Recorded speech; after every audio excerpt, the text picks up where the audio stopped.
Hi hello ನಮಸ್ತೆ question mark YouTube ಚಾನಲ್ಗೆ ಆತ್ಮೀಯವಾದಂತಹ ಸ್ವಾಗತ. ಸೊ ಇವತ್ತಿನ ಈ ವಿಡಿಯೋದಲ್ಲಿ ರೈಲ್ವೆ ಸೆಕ್ಟರ್ ಷೇರುಗಳ ಬಗ್ಗೆ ಮಾತಾಡ್ತೀನಿ. ಅಂದರೆ ನಿಮ್ಮೆಲ್ಲರಿಗೂ ಗೊತ್ತಿರುವ ಹಾಗೆ ರೈಲ್ವೆ ಸೆಕ್ಟರ್ನ ಆಲ್ಮೋಸ್ಟ್ ಎಲ್ಲ ಷೇರು ಕೂಡ ಒಳ್ಳೆ ಪರ್ಫಾರ್ಮೆನ್ಸ್ ಕೊಡ್ತಾ ಇದೆ. ಹಾಗೆ ಒಂದು ವರ್ಷದಲ್ಲಿ ಆಲ್ಮೋಸ್ಟ್ ತ್ರಿಬಲ್ ಡಿಜಿಟ್ ರಿಟರ್ನ್ಸ್ ಕೊಟ್ಬಿಟ್ಟಿದೆ ಅಂತ ಅಂದ್ಕೊಳ್ತೇನೆ. ಕಂಪನಿಗಳು ಕೂಡ ಹೀಗೆ ಪರ್ಫಾರ್ಮೆನ್ಸ್ ಕೊಡ್ತಾ ಇದೆಯಾ? ಬರೀ ಪ್ರೈಸ್ ಮಾತ್ರನಾ? ಹೌದಾ ಇಲ್ವಾ? ಬನ್ನಿ ನೋಡ್ಕೊಬರೋಣ. Number 1 RVNL. ಇದರ ಮಾರ್ಕೆಟ್ ಕ್ಯಾಪ್ ಸುಮಾರು 1,30,30,000 ಕೋಟಿ ಇದೆ. ಹಾಗೆ ಪಿ ರೇಷಿಯೋ ನೋಡ್ಬೋದು 82 ಇದೆ. ಆ್ಯಂಡ್ ಇಂಡಸ್ಟ್ರಿ ಕಂಪೇರ್ ಮಾಡಿದ್ರೆ ಜಾಸ್ತಿ ಇದೆ ಅಂತಲೇ ಹೇಳ್ಬೋದು ಪಿ ರೇಷಿಯೋ. ಹಾಗೆ ಇದರ ROE ಅಂದರೆ ರಿಟರ್ನ್ ಆನ್ ಇಕ್ವಿಟಿ 18% ಇದೆ. ಐಡಿಯಲ್ ಎಷ್ಟಿರಬೇಕು? 15 ಇರಬೇಕು. ಸೊ ಐಡಿಯಲ್ಗಿಂತ ಜಾಸ್ತಿ ಇದೆ ಅಂತ ಕರೆಸ್ಕೊಳ್ಳುತ್ತೆ. ಸೊ ಬೇಸಿಕಲಿ ಗುಡ್ ಪಾಯಿಂಟ್ ಅಂತ ಹೇಳ್ಬೋದು ನಾವು. ಆನಂತರ ಡೆಪ್ ಟು ಇಕ್ವಿಟಿ ರೇಷಿಯೋ 0.6 ಏನಿದೆ, ದಟ್ ಈಸ್ ಬೆಟರ್. ಸೊ 1ಗಿಂತ ಕಮ್ಮಿ ಇರಬೇಕು ಅಂತ ಹೇಳ್ತಾರೆ. ಆನಂತರ ಕಂಪನಿಯ year on year sales performance ಹೇಗಿದೆ ಅಂತ ಚೆಕ್ ಮಾಡಿದ್ರೆ ನೋಡ್ಬೋದು 2014ರಲ್ಲಿ ಜಸ್ಟ್ 2,500 ಕೋಟಿ ಇದ್ದಂತಹ ಸೇಲ್ಸು, ಕಂಪನಿಯ ಸೇಲ್ಸ್ RVNL ಸೇಲ್ಸ್ 10 ವರ್ಷದಲ್ಲಿ ನೋಡ್ಬೋದು ಸುಮಾರು 8 ಪಟ್ಟು ಜಾಸ್ತಿ ಆಗಿದೆ. ಆ್ಯಂಡ್ ಈ ವರ್ಷ ಅಂದರೆ 2024ರಲ್ಲಿ 21,000 ಕೋಟಿ ಸೇಲ್ಸ್ ಮಾಡಿದೆ ಅಂತಲೇ ಹೇಳ್ಬೋದು. ಓಕೆ, 21,700 ಕೋಟಿ ಸೇಲ್ಸ್ ಮಾಡಿದೆ. That is 8 times more than 2014 sales ಅಲ್ವಾ. ಸೊ ಒಳ್ಳೆ ಸೇಲ್ಸ್ ಮಾಡ್ಕೊಂಡು ಬರ್ತಾ ಇದೆ. ನೋಡ್ಬೋದು ಟ್ರೆಂಡ್ ಲೈನ್ ಕೂಡ ಹಾಕಿದ್ದೀನಿ. 2015ಗೆ ನೋಡ್ಬೋದು 3,100ಗೆ ಇನ್ಕ್ರೀಸ್ ಆಯಿತು. ನಂತರ 4,500, ನಂತರ 6,000, 7,500, 10,000 ಒಳ್ಳೆ ಇನ್ಕ್ರೀಸ್ ಆಗ್ತಾ ಇದೆ. ಬಟ್ ರೀಸೆಂಟ್ ಇಯರ್ಸಲ್ಲಿ ನೋಡ್ಬೋದು ಜಾಸ್ತಿ ಏನು ಮೇಜರ್ ಚೇಂಜಸ್ ಕಾಣ್ತಾ ಇಲ್ಲ. ಜಸ್ಟ್ 19,300 ಕೋಟಿ ಇದ್ದಂತಹ ಸೇಲ್ಸು 2023ನಲ್ಲಿ 20,000 ಕೋಟಿಗೆ ಇನ್ಕ್ರೀಸ್ ಆಯಿತು. ಆನಂತರ 21,700 ಕೋಟಿಗೆ ಇನ್ಕ್ರೀಸ್ ಆಗಿದೆ. ನಾಟ್ ಮೇಜರ್ ಚೇಂಜ್ ಅಂತ ಹೇಳ್ಬೋದು ರೀಸೆಂಟ್ ಇಯರ್ಸ್ ಕಂಪೇರ್ ಮಾಡಿದ್ರೆ. ಓಕೆ, ಕಂಪನಿಯ year on year sales growth ಹೇಗಿದೆ ಅಂತ ಚೆಕ್ ಮಾಡಿದ್ರೆ ನೋಡ್ಬೋದು, ನಾನು ಆಗಲೇ ಹೇಳಿದಾಗೆ 2014 ಕಂಪೇರ್ ಮಾಡಿದ್ರೆ 2014 to 2015 ಎಷ್ಟು % ಗ್ರೋತ್ ಆಗಿದೆ ಸೇಲ್ಸ್ ವೈಸ್? 26% ಗ್ರೋತ್ ಆಗಿದೆ. ಆನಂತರ 2015-16 ಕಂಪೇರ್ ಮಾಡಿದ್ರೆ 2015ಕ್ಕಿಂತ 16ರಲ್ಲಿ 44% ಇನ್ಕ್ರೀಸ್ ಆಗಿದೆ ಸೇಲ್ಸು. ನಂತರ 17ರಲ್ಲಿ ಸ್ವಲ್ಪ ಡೌನ್ ಆಗಿದೆ. ನಂತರ 18ರಲ್ಲೂ ಸ್ವಲ್ಪ 27%ಗೆ ಇಳಿಕೆ ಆಗಿದೆ ಅಂತ ಹೇಳ್ಬೋದು ಸೇಲ್ಸ್ ಗ್ರೋತು. ಆನಂತರ 2019ರಲ್ಲಿ 33% ಇನ್ಕ್ರೀಸ್ ಆಯಿತು 2018 ಕಂಪೇರ್ ಮಾಡಿದ್ರೆ. ಆನಂತರ 2020ಕ್ಕೆ 44% ಇನ್ಕ್ರೀಸ್ ಆಯಿತು ಲಾಸ್ಟ್ ಇಯರ್ ಅಂದರೆ 2019 ಕಂಪೇರ್ ಮಾಡಿದ್ರೆ. ಆನಂತರ 2021ನಲ್ಲಿ ಜಸ್ಟ್ 6% ಗ್ರೋತ್ ಕಂಡಿದೆ. ಆನಂತರ ರೀಸೆಂಟ್ ಇಯರ್ಸ್ ನೋಡ್ಬೋದು 22ನಲ್ಲಿ 25% ಗ್ರೋತ್ ಆಯಿತು. 23ನಲ್ಲಿ ಜಸ್ಟ್ 4% ಇನ್ಕ್ರೀಸ್ ಆಗಿದೆ ಸೇಲ್ಸು ಪ್ರೀವಿಯಸ್ ಇಯರ್ ಕಂಪೇರ್ ಮಾಡಿದ್ರೆ. 24ಗೆ 7% ಇನ್ಕ್ರೀಸ್ ಆಗಿದೆ 2023 ಕಂಪೇರ್ ಮಾಡಿದ್ರೆ ಸೇಲ್ಸ್ ಗ್ರೋತು. ಸೊ ನನ್ನ ಆವ್ರೇಜ್ ಎಷ್ಟು ಬರುತ್ತೆ ಅಂತ ನೋಡೋಣ ಬನ್ನಿ ಮುಂದೆ. ಇಯರ್ ಆನ್ ಇಯರ್ ಪ್ರಾಫಿಟ್ ಹೇಗಿದೆ ಗ್ರೋತು? ಸೊ 2014ನಲ್ಲಿ 192 crore ಇತ್ತು. ಆ್ಯಂಡ್ ಇವಾಗ 2024ರಲ್ಲಿ ಸುಮಾರು 1,939 ಕೋಟಿಗೆ ಇನ್ಕ್ರೀಸ್ ಆಗಿದೆ ಇಯರ್ ಆನ್ ಇಯರ್ ಪ್ರಾಫಿಟ್. ಒಳ್ಳೆ ಗ್ರೋತ್ ಕಾಣ್ತಾ ಇದೆ ಅಂತಲೇ ಹೇಳ್ಬೋದು ಪ್ರಾಫಿಟ್ ವೈಸ್. ಪರ್ಸೆಂಟೇಜ್ ಹೇಗಿದೆ ಅಂತ ಚೆಕ್ ಮಾಡೋಣ ಬನ್ನಿ. ಪ್ರಾಫಿಟ್ ಪರ್ಸೆಂಟೇಜ್ ಸೊ ನೋಡ್ಬೋದು 2015ರಲ್ಲಿ ಸುಮಾರು 29% ಪ್ರಾಫಿಟ್ ಪರ್ಸೆಂಟೇಜ್ ಗ್ರೋತ್ ಕಂಡಿತ್ತು. 2016ರಲ್ಲೂ ಕೂಡ ಒಳ್ಳೆ ಪರ್ಸೆಂಟೇಜ್ ಆಲ್ಮೋಸ್ಟ್ 49.19% ಗ್ರೋತ್ ಕಂಡಿದೆ year on year profit growth ಪರ್ಸೆಂಟೇಜ್ನಲ್ಲಿ. ಸೊ ಆಲ್ಮೋಸ್ಟ್ ಅದೇ ರೇಂಜ್ನಲ್ಲಿ ಮೇಂಟೈನ್ ಮಾಡ್ಕೊಂಡಿದೆ. 2018ನಲ್ಲಿ ಡೌನ್ ಆಗಿತ್ತು, ಸುಮಾರು 15% ಡೌನ್ ಆಗಿತ್ತು, ಅಂದರೆ 15% ಇನ್ಕ್ರೀಸ್ ಆಗಿತ್ತು. ಅದು ಸ್ವಲ್ಪ ಡೌನ್ ಪ್ರೀವಿಯಸ್ ಇಯರ್ ಕಂಪೇರ್ ಮಾಡಿದ್ರೆ. ಆನಂತರ 2021, 22, 23, 24ರಲ್ಲಿ on on average just 15% sales profit growth ಕಾಣ್ತಾ ಇದೆ ಅಂತಲೇ ಹೇಳ್ಬೋದು. ಓಕೆ, ಸೊ ನೋಡ್ಬೋದು ಕಾಂಪೌಂಡೆಡ್ ಸೇಲ್ಸ್ ಗ್ರೋತ್ ಅಂದರೆ 10 ವರ್ಷದಲ್ಲಿ on an average annually 24% growth ಕಂಡಿದೆ ಸೇಲ್ಸ್ ವೈಸ್. ಹಾಗೆ 5 ವರ್ಷದ ಕಂಪೇರ್ ಮಾಡಿದ್ರೆ 17%, 3 ವರ್ಷದ ಕಂಪೇರ್ ಮಾಡಿದ್ರೆ 12% ಗ್ರೋತ್ ಕಂಡಿದೆ year on year compounded sales growth ನೋಡ್ಬೋದು. ಆ್ಯಂಡ್ TTM ಅಂದರೆ ಪ್ರೆಸೆಂಟ್ ಇಯರ್ 7% ಗ್ರೋತ್ನಲ್ಲಿ ಹೋಗ್ತಾ ಇದೆ ಕಂಪನಿಯ ಸೇಲ್ಸ್. ಹಾಗೆ ಪ್ರಾಫಿಟ್ ಗ್ರೋತ್ ನೋಡ್ಬೋದು 10 ವರ್ಷದಲ್ಲಿ ಆ್ಯನ್ಯುವಲೈಸ್ಡ್ 25% ಇದೆ. 5 ಇಯರ್ಸಲ್ಲಿ 20% ಗ್ರೋತ್ ಕಾಣ್ತಾ ಇದೆ. ಆ್ಯಂಡ್ 3 ಇಯರ್ಸಲ್ಲಿ 16% ಆ್ಯನ್ಯುವಲಿ ಗ್ರೋತ್ ಕಂಡಿದೆ ಅಂತಲೇ ಹೇಳ್ಬೋದು. ಆ್ಯಂಡ್ ಪ್ರೆಸೆಂಟ್ ಇಯರ್ 15% ಗ್ರೋತ್ ಕಾಣ್ತಾ ಇದೆ ಕಂಪನಿ. ಒಳ್ಳೆ ಪ್ರಾಫಿಟ್ ಗ್ರೋತ್ ಅಂತಲೇ ಹೇಳ್ಬೋದು. ಸೊ ಮಿನಿಮಮ್ ನನ್ನ ಪ್ರಕಾರ 15 ಇರಬೇಕು ಅಂತ ಹೇಳ್ತಾರೆ. ಅದು ಇಲ್ಲ ಅಂದರೆ ಮಿನಿಮಮ್ 10%, ಅಟ್ಲೀಸ್ಟ್ 10% ಗ್ರೋತ್ ಕಾಣ್ತಾ ಇರಬೇಕು annually. And RVNL is doing well. ನನ್ನ ಪ್ರಕಾರ RVNL ಬಹಳ ಒಳ್ಳೆ ಪರ್ಫಾರ್ಮೆನ್ಸ್ ಕೊಡ್ತಾ ಇದೆ ಕಂಪನಿ. ಅನಂತರ ಸ್ಟಾಕ್ ಪ್ರೈಸ್ CAGR ಅಂದರೆ ಕಾಂಪೌಂಡೆಡ್ ಆ್ಯನ್ಯುವಲ್ ಗ್ರೋತ್ ರಿಟರ್ನ್ಸ್ ನೋಡ್ಬೋದು ನೀವು. ಸ್ಟಾಕ್ ಪ್ರೈಸಲ್ಲಿ 10 ವರ್ಷದೇನೂ ಇಲ್ಲ, 5 ಇಯರ್ಸಲ್ಲಿ ನೋಡ್ಬೋದು 91% ಗ್ರೋತ್ ಕಂಡಿದೆ ಆ್ಯನ್ಯುವಲಿ.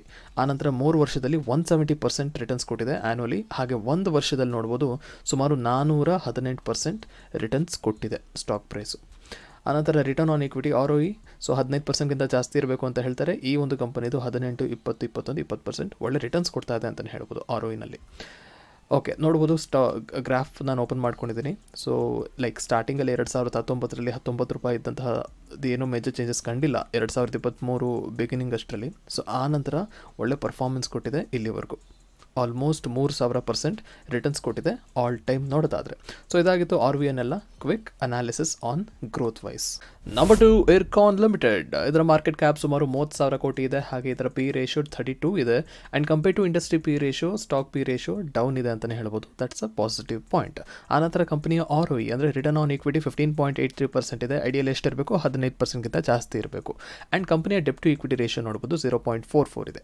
ಆನಂತರ ಕಂಪನಿಯ year on year sales performance ನೋಡ್ಬೋದು. 2013ರಲ್ಲಿ 4,200 ಇತ್ತು. ಆ್ಯಂಡ್ ಪ್ರೆಸೆಂಟ್ ಇಯರ್ ಅಂದರೆ 2024ರಲ್ಲಿ ಸುಮಾರು 12,331 ಕೋಟಿಗೆ ಇನ್ಕ್ರೀಸ್ ಆಗಿದೆ ಅಂತ ಹೇಳ್ಬೋದು. ದಟ್ ಈಸ್ ಆಲ್ಮೋಸ್ಟ್ 3 ಟೈಮ್ಸ್ ಜಾಸ್ತಿ ಆಗಿದೆ ಅಂತಲೇ ಹೇಳ್ಬೋದು. ಸೊ RVNL ಕಂಪೇರ್ ಮಾಡಿದ್ರೆ RVNL 8 ಟೈಮ್ಸ್ ಆಗಿತ್ತು, ಇರ್ಕಾನ್ ಲಿಮಿಟೆಡ್ 3 ಟೈಮ್ಸ್ ಆಗಿದೆ. ಎರಡು ಕೂಡ ಇನ್ಫ್ರಾಸ್ಟ್ರಕ್ಚರ್, ರೈಲ್ವೆ ಇನ್ಫ್ರಾಸ್ಟ್ರಕ್ಚರ್ ಡೆವಲಪ್ ಮಾಡುವಂತಹ ಸಂಸ್ಥೆಗಳು ಅಂತ ಹೇಳ್ಬೋದು. ಆನಂತರ 2014ರಲ್ಲಿ ಕಮ್ಮಿ ಆಯಿತು, ಡೌನ್ ಆಯಿತು ಸೇಲ್ಸು. 15ರಲ್ಲೂ ಕೂಡ ಡೌನ್ ಆಯಿತು. 16ರಲ್ಲೂ ಕೂಡ ಮಿನಿಮಮ್ಗೆ ಹೋಗ್ಬಿಟ್ಟಿತ್ತು, 2,500 ಕೋಟಿಗೆ ಹೋಗ್ಬಿಟ್ಟಿತ್ತು. ಆನಂತರ 2016 ಟು ಪ್ರೆಸೆಂಟ್ ಇಯರ್ ನೋಡೋದಾದರೆ ಒಳ್ಳೆ ಇಂಕ್ರಿಮೆಂಟ್ ಕಾಣ್ತಾ ಹೋಗ್ತಾ ಇದೆ. 2021ರಲ್ಲಿ ಯಾವುದೇ ಚೇಂಜಸ್ ಇರಲಿಲ್ಲ, ಮೇಜರ್ ಚೇಂಜಸ್ಸು. ಆನಂತರ 2022, 23, 24ರಲ್ಲಿ ಒಳ್ಳೆ ಡೆವಲಪ್ಮೆಂಟ್ ಕಾಣ್ತಾ ಇದೆ ಇರ್ಕಾನ್ ಸಂಸ್ಥೆಯ ಸೇಲ್ಸ್ ಗ್ರೋತ್ ಹೇಗಿದೆ ಪರ್ಸೆಂಟೇಜ್ ನೋಡ್ಬೋದು.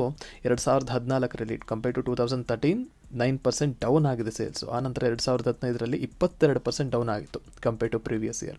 2016ರಲ್ಲಿ 17% ಡೌನ್ ಆಗಿತ್ತು. ಆ್ಯಂಡ್ 2017ನಲ್ಲಿ ನೋಡ್ಬೋದು ಸುಮಾರು 23% ಸೇಲ್ಸ್ ಇನ್ಕ್ರೀಸ್ ಆಗಿತ್ತು 2017ರಲ್ಲಿ ಕಂಪೇರ್ ಟು ಪ್ರೀವಿಯಸ್ ಇಯರ್. ಆನಂತರ 2018ನಲ್ಲಿ 31% ಇನ್ಕ್ರೀಸ್ ಆಗಿದೆ ಸೇಲ್ಸು. 2019ನಲ್ಲಿ 19% ಇನ್ಕ್ರೀಸ್ ಆಗಿದೆ ಸೇಲ್ಸು. ಆನಂತರ 2020ರಲ್ಲಿ 12% ಇನ್ಕ್ರೀಸ್ ಆಗಿತ್ತು compare to previous year. And 2020-21ರಲ್ಲಿ ನಾಟ್ ಮೇಜರ್ ಚೇಂಜಸ್, ಸ್ವಲ್ಪ ಡೌನ್ ಆಗಿತ್ತು ಸೇಲ್ಸು ನೋಡ್ಬೋದು, 0.76% ಡೌನ್ ಆಗಿದೆ. ಆನಂತರ 2022ನಲ್ಲಿ ಇನ್ಕ್ರೀಸ್ ಆಯಿತು 37%, 23ನಲ್ಲಿ 40% ಇನ್ಕ್ರೀಸ್ ಆಯಿತು. ಆ್ಯಂಡ್ 24ನಲ್ಲಿ 18% ಇನ್ಕ್ರೀಸ್ ಆಗಿದೆ ಸೇಲ್ಸ್ ಗ್ರೋತ್. ನಂತರ ಕಂಪನಿಯ ಪ್ರಾಫಿಟ್ ಹೇಗಿದೆ? ಇದು ಕೂಡ ಸ್ಟಾರ್ಟಿಂಗಲ್ಲಿ ಒಳ್ಳೆ ಪರ್ಫಾರ್ಮೆನ್ಸ್ ಕೊಟ್ಟಿತ್ತು. ಆನಂತರ ಮಧ್ಯದಲ್ಲಿ ಅಂದರೆ 2016 ಟು 2021 ಯಾವುದೇ ಮೇಜರ್ ಚೇಂಜಸ್, ಅದೇ ಪ್ರಾಫಿಟ್ ಕೊಡ್ತಾ ಇತ್ತು, ಬಟ್ ಮೇಜರ್ ಗ್ರೋತ್ ಏನು ಕಂಡಿಲ್ಲ ಪ್ರಾಫಿಟ್ನಲ್ಲಿ. ಸೊ 2013ರಲ್ಲಿ ಸುಮಾರು 1,090 ಕೋಟಿ ಪ್ರಾಫಿಟ್ ಮಾಡಿತ್ತು. ಆನಂತರ 2024ರಲ್ಲೂ ಕೂಡ ನಾಟ್ ಮೇಜರ್ ಚೇಂಜಸ್ ನೋಡ್ಬೋದು, 1,261 ಕೋಟಿ ಪ್ರಾಫಿಟ್ ಮಾಡಿದೆ. ಸೊ compare to last few years ಒಳ್ಳೆ ಗ್ರೋತ್ ಕಾಣ್ತಾ ಇದೆ ಅಂತಲೇ ಹೇಳ್ಬೋದು ಕಂಪನಿ ಒಂದು ಪ್ರಾಫಿಟ್ನಲ್ಲಿ. ಪ್ರಾಫಿಟ್ ಗ್ರೋತ್ ಹೇಗಿದೆ ಅಂತ ನೋಡೋದಾದರೆ 2014 ಜಸ್ಟ್ 0.64% ಗ್ರೋತ್ ಕಂಡಿದೆ ಪ್ರಾಫಿಟ್ನಲ್ಲಿ. 15, 16, 17ರಲ್ಲಿ ನೆಗೆಟಿವ್ ಗ್ರೋತ್ ಕಂಡಿದೆ ಪ್ರಾಫಿಟ್ ವೈಸ್, ಅಂದರೆ ಪ್ರಾಫಿಟ್ ಮಾಡ್ತಾ ಇತ್ತು, but compare to previous year down ಆಗಿದೆ ಅಂತ ಹೇಳ್ಬೋದು ಕಂಪನಿಯ ಈ ಒಂದು ಗ್ರಾಫ್ ನೋಡಿ. ಆ್ಯಂಡ್ 2022ನಲ್ಲಿ 19% ಇನ್ಕ್ರೀಸ್ ಆಗಿತ್ತು ಕಂಪನಿಯ ಪ್ರಾಫಿಟ್ ಗ್ರೋತ್ನಲ್ಲಿ. 2023ನಲ್ಲಿ 29% ಇನ್ಕ್ರೀಸ್ ಆಗಿತ್ತು compare to previous year. And 2024ರಲ್ಲಿ ಸುಮಾರು 41%, 41% ಮ್ಯಾಸಿವ್ ಗ್ರೋತ್ ಕಂಡಿದೆ ಪ್ರಾಫಿಟ್ನಲ್ಲಿ. ಸೊ ಒಳ್ಳೆ ಪ್ರಾಫಿಟ್ ಗ್ರೋತ್ ಕಾಣ್ತಾ ಇದೆ ರೀಸೆಂಟ್ ಇಯರ್ಸಲ್ಲಿ ನೋಡೋದಾದರೆ ಇರ್ಕಾನ್ ಕಂಪನಿಯದ್ದು. ಆನಂತರ ಕಾಂಪೌಂಡೆಡ್ ಸೇಲ್ಸ್ ಗ್ರೋತ್, ಅದೇ ಸೇಲ್ಸ್ ಗ್ರೋತ್ ಹೇಗೆ ಇದೆ 10 ವರ್ಷದ 5 ವರ್ಷದಲ್ಲಿ ಅಂತ ನೋಡೋದಾದರೆ 10 ವರ್ಷದಲ್ಲಿ ಆ್ಯನ್ಯುವಲಿ 100% ಗ್ರೋತ್ ಕಾಣ್ತಾ ಇದೆ ಅಂತೆ ಆನ್ ಆ್ಯಾವ್ರೇಜ್. ಆನಂತರ 5 ಇಯರ್ಸಲ್ಲಿ ನೋಡ್ಬೋದು 21% ಕೊಟ್ಟಿದೆ ಸೇಲ್ಸ್ ಗ್ರೋತ್. ಆನಂತರ 3 ಇಯರ್ಸಲ್ಲಿ 32% ಆ್ಯನ್ಯುವಲಿ ಗ್ರೋತ್ ಕಾಣ್ತಾ ಇದೆ ಅಂತ ಹೇಳಿದ್ದಾರೆ. ನಂತರ ಪ್ರೆಸೆಂಟ್ ಇಯರ್ 19% ಗ್ರೋತ್ ಆಗಿದೆ. ಸೊ ರೀಸೆಂಟ್ ಇಯರ್ಸಲ್ಲಿ ಒಳ್ಳೆ ಪರ್ಫಾರ್ಮೆನ್ಸ್ ಕೊಡ್ತಾ ಇದೆ ಸಂಸ್ಥೆ. ನಂತರ ಕಂಪನಿಯ ಪ್ರಾಫಿಟ್ ಗ್ರೋತ್ ನೋಡೋದಾದರೆ 10 ವರ್ಷದಲ್ಲಿ 2% ಗ್ರೋತ್ ಕಾಣ್ತಾ ಇದೆ ಆ್ಯನ್ಯುವಲಿ. ಆನಂತರ 5 ಇಯರ್ಸಲ್ಲಿ ಚೆಕ್ ಮಾಡೋದಾದರೆ 16% ಗ್ರೋತ್ ಕಾಣ್ತಾ ಇದೆ ಅಂತ ಆ್ಯನ್ಯುವಲಿ. ನಂತರ 3 ಇಯರ್ಸ್ ಕಂಪೇರ್ ಮಾಡಿದ್ರೆ 34% ಗ್ರೋತ್ ಕಾಣ್ತಾ ಇದೆ ಪ್ರಾಫಿಟ್ನಲ್ಲಿ. ಆನಂತರ ಪ್ರೆಸೆಂಟ್ ಇಯರ್ 22%. ನಂತರ ಸ್ಟಾಕ್ ಪ್ರೈಸ್ CAGR ಅಂದರೆ ಕಾಂಪೌಂಡೆಡ್ ಆ್ಯನ್ಯುವಲ್ ಗ್ರೋತ್ ರಿಟರ್ನ್ಸ್ ನೋಡಿದ್ರೆ ಕಂಪನಿಯ ಶೇರ್ ಪ್ರೈಸ್ನಲ್ಲಿ ಸೊ 5 ಇಯರ್ಸಲ್ಲಿ 53% ಆ್ಯನ್ಯುವಲ್ ರಿಟರ್ನ್ಸ್ ಕೊಟ್ಟಿದೆ, 3 ಇಯರ್ಸಲ್ಲಿ 91% ಆ್ಯಂಡ್ 1 ವರ್ಷದಲ್ಲಿ ಮ್ಯಾಸಿವ್ 274 ರಿಟರ್ನ್ಸ್ ಕೊಟ್ಟಿದೆ. ಅಂದರೆ 1 ವರ್ಷ ಹಿಂದೆ ನೀವು ಇನ್ವೆಸ್ಟ್ ಮಾಡಿದ್ರೆ ಇವತ್ತಿಗೆ 274% ರಿಟರ್ನ್ಸ್ ಕೊಟ್ಟಿದೆ ಅಂತಲೇ ಹೇಳ್ಬೋದು. ಆನಂತರ ಕಂಪನಿಯ ರಿಟರ್ನ್ ಆನ್ ಈಕ್ವಿಟಿ ನೋಡೋದಾದರೆ 10 ವರ್ಷದಲ್ಲಿ 13% ಇದೆ, 5 ಇಯರ್ಸಲ್ಲಿ 13% ಆ್ಯನ್ಯುವಲ್ ಇದೆ, ಹಾಗೆ 3 ಇಯರ್ಸಲ್ಲಿ 15% ಇದೆ, ಆ್ಯಂಡ್ ಲಾಸ್ಟ್ ಇಯರ್ ಅಂದರೆ ಪ್ರೆಸೆಂಟ್ ಇಯರ್ 17% ಕೊಟ್ಟಿದೆ ಅಂತಲೇ ಹೇಳ್ಬೋದು. ಸೊ ಆನ್ ಆವ್ರೇಜ್ ಎಷ್ಟಿರಬೇಕು return on equity? Ideal value 15%ಗಿಂತ ಜಾಸ್ತಿ ಇರಬೇಕು. ಇದು ಕೂಡ ಆವ್ರೇಜ್ ಅಷ್ಟೇ ಇದೆ ಅಂತಲೇ ಹೇಳ್ಬೋದು, ಐಡಿಯಲ್ ವ್ಯಾಲ್ಯೂ ಅಷ್ಟೇ ಇದೆ. ಆನಂತರ ಕಂಪನಿಯ ಚಾರ್ಟ್ ಪರ್ಫಾರ್ಮೆನ್ಸ್ ಹೇಗಿದೆ ಅಂತ ನೋಡಿದರೆ ನೋಡ್ಬೋದು ಸುಮಾರು 2018ರಲ್ಲಿ ಲಿಸ್ಟ್ ಆದಂತಹ company. So all time returns ನೋಡ್ಬೋದು 681 ರೂಪೀಸ್, 81% ಆಲ್ ಟೈಮ್ ರಿಟರ್ನ್ಸ್ ಕೊಟ್ಟಿದೆ ಅಂತಲೇ ಹೇಳ್ಬೋದು ಕಂಪನಿ. ಸೊ ಅರೌಂಡ್ ಎಷ್ಟು 324 ಅಲ್ವಾ ಕಂಪನಿಯ ಕರೆಂಟ್ ಮಾರ್ಕೆಟ್ ಪ್ರೈಸ್ ಇರೋದು. ಫ್ಲಕ್ಚುಯೇಟ್ ಆಗ್ತಾ ಇರುತ್ತೆ. ಲಾಂಗ್ ಟರ್ಮಲ್ಲಿ ಇನ್ಫ್ರಾಸ್ಟ್ರಕ್ಚರ್ ರಿಲೇಟೆಡ್ ಸ್ಟಾಕ್ಸು ಒಳ್ಳೆ ಪರ್ಫಾರ್ಮೆನ್ಸ್ ಕೊಡುವಂತಹ ಸಾಧ್ಯತೆಗಳಿದೆ ಅಂತಲೇ ಹೇಳ್ಬೋದು. Number 3 IRFC Indian Railways Finance Corporation. So ಕಂಪನಿಯ ಮಾರ್ಕೆಟ್ ಕ್ಯಾಪ್ ಸುಮಾರು 2,77,000 ಕೋಟಿ ಇದೆ. ಹಾಗೆ ಕಂಪನಿಯ P ratio is 43 compare to industry P ratio, stock P ratio ಜಾಸ್ತಿ ಇದೆ ಅಂತಲೇ ಹೇಳ್ಬೋದು. ನಂತರ ಡೆಪ್ ಟು ಈಕ್ವಿಟಿ ರೇಷಿಯೋ ನೋಡ್ಬೋದು 8.38 ಇದೆ. ಸೊ ಐಡಿಯಲಿ ಫಿನಾನ್ಸ್ ರಿಲೇಟೆಡ್ ಸ್ಟಾಕ್ಸ್ಗಳಿಗೆ ಸುಮಾರು 6ರಿಂದ 7 ಇದ್ರೆ ಬೆಟರ್ ಅಂತ ಅನ್ಕೊಳ್ತೇನೆ ನಾನು. ಆನಂತರ ಕಂಪನಿಯ ROE return on equity is 13%, ideal ಎಷ್ಟಿರಬೇಕು 15 ಇರಬೇಕು ಅಂತ ಹೇಳ್ತಾರೆ. ನಂತರ ಕಂಪನಿಯ ಇಯರ್ ಆನ್ ಇಯರ್ ಸೇಲ್ಸ್ ನೋಡ್ಬೋದು 2013ರಲ್ಲಿ ಸುಮಾರು 5,500 ಕೋಟಿ ಸೇಲ್ಸ್ ಮಾಡ್ತಾ ಇದ್ದಂತಹ ಸಂಸ್ಥೆ 2024 ಬರೋಷ್ಟರಲ್ಲಿ ಸುಮಾರು 26,000 ಕೋಟಿ ಇದೆಯಾ 26,645 ಕೋಟಿಗೆ ಇನ್ಕ್ರೀಸ್ ಆಗಿದೆ ಕಂಪನಿಯ ಸೇಲ್ಸ್. ಒಳ್ಳೆ ಗ್ರೋತ್ ಕಂಡಿದೆ ಅಂತಲೇ ಹೇಳ್ಬೋದು 10 ಇಯರ್ಸ್ ಕಂಪೇರ್ ಮಾಡಿದ್ರೆ. ಆನಂತರ year on year sales growth percentage wise ಹೇಗೆ ಗ್ರೋ ಆಗ್ತಾ ಇದೆ year compare to previous year ಅಂತ ನೋಡೋದಾದರೆ 2014ರಲ್ಲಿ ಸುಮಾರು 11% ಗ್ರೋತ್ ಆಗಿದೆ compare to 2013 and compare to 2015ನಲ್ಲಿ 12% ಗ್ರೋತ್ ಆಗಿದೆ. ಆ್ಯಂಡ್ ಆನಂತರ 2017ನಲ್ಲಿ ನೋಡ್ಬೋದು ಸುಮಾರು 20.5% ಗ್ರೋತ್ ಆಗಿದೆ ಕಂಪೇರ್ ಟು 2016. ಅಂದರೆ 2018ನಲ್ಲಿ ಜಸ್ಟ್ 2% ಗ್ರೋ ಆಗಿದೆ ಸಂಸ್ಥೆ. 2019ರಲ್ಲಿ 20% ಸೇಲ್ಸ್ ಗ್ರೋತ್ ಆಗಿದೆ. 2020ರಲ್ಲೂ ಅಷ್ಟೇ ಸುಮಾರು 20% ಸೇಲ್ಸ್ ಗ್ರೋತ್ ಆಗಿದೆ. ಆನಂತರ 2022ರಲ್ಲಿ ಪೀಕ್ ಲೆವೆಲ್ಗೆ ಹೋಗಿತ್ತು ಗ್ರೋತು ಕಂಪೇರ್ ಟು 2021 28% ರೈಸ್ ಆಗಿದೆ ಅಂತೆ ಕಂಪನಿಯ ಸೇಲ್ಸ್. ಆ್ಯಂಡ್ 23-24ರಲ್ಲಿ 17% ಹಾಗೆ 11.5% ಸೇಲ್ಸ್ ಗ್ರೋತ್ ಆಗಿದೆ ಇಯರ್ ಆನ್ ಇಯರ್. ಕಂಪನಿಯ ಪ್ರಾಫಿಟ್ ಹೇಗಿದೆ? ಸೊ ರೀಸೆಂಟ್ ಇಯರ್ಸ್ ಕಂಪೇರ್ ಮಾಡಿದ್ರೆ ಪ್ರಾಫಿಟ್ ಏನು ಅಷ್ಟು ಮೇಜರ್ ಚೇಂಜಸಲ್ಲಿ ಗ್ರೋತ್ ಕಂಡಿಲ್ಲ.